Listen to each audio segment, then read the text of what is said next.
Malls are where dreams come true. You enter with a notion of how the visit might transform your life and re-emerge more pleased and bettered than you could have ever imagined. Sales clerks are great.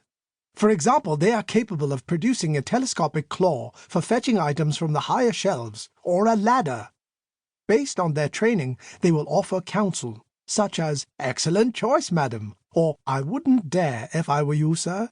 And the selection, unparalleled.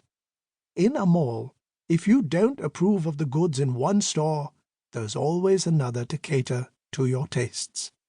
On and on you go. And in the event that you can't find what you're after, some retailers will even permit special orders, a terrific excuse for a return trip. All in all, I can think of no more civilized place on earth than a mall to shop, work, and play. And now, by the divine miracle and generosity of your remarkable institution, for 2 months also to live. I truly hope that you will consider the enclosed application for this new residency program with as much thoroughness as I have expressed here re my feelings re malls, which I desperately love. Yours in trust.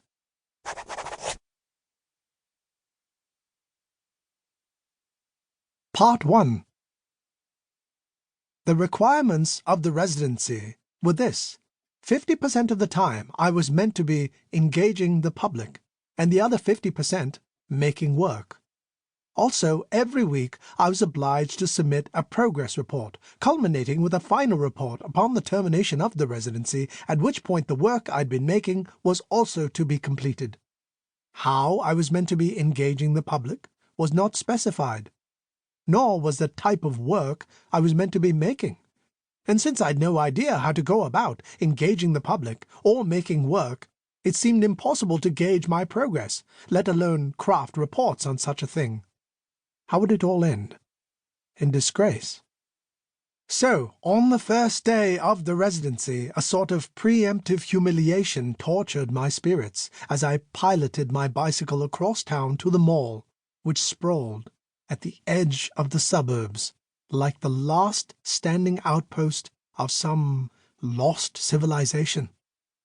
My application had been accepted via a simple one-page letter that outlined the preceding requirements, and a date I was to show up and a date I was to leave. In addition to a small rucksack of clothing and hygiene equipment, this letter, tucked into my shirt pocket for safekeeping, was the only personal item I brought that morning. It was, after all, my ticket inside. After chaining my bicycle to a conveniently located rack, I was greeted at the south entrance by the mall's caretaker, a woman named K. Sohail, per her name tag, who wore a beige uniform, a peaked cap, a monstrous ring of keys on her hip, and a perturbed expression, as if I'd interrupted something significant, or at least habitual. It suggested that my presence was immediately a nuisance. With an apologetic wince, I pressed my acceptance letter to the glass and waited for K. Sohail to give it a once-over before she unlocked the door and permitted me inside. Following a brisk, wordless handshake, with the squeak of her sneakers and the jingle of her keys echoing down the empty halls, K. Sohail led me to a store retrofitted with a small bathroom and a sleeping nook tucked behind a screen. She gestured vaguely toward a desk, at which I assumed I was expected to produce the alleged work that would comprise 50% of my time. Engaging the public would apparently happen out in the mall, among the masses. Even in the abstract, engaging the public was a source of distress. I'm at my best at a remove, naturally more observer than mingler, and not much for small talk. Socially, I often sense that I'm disappointing people.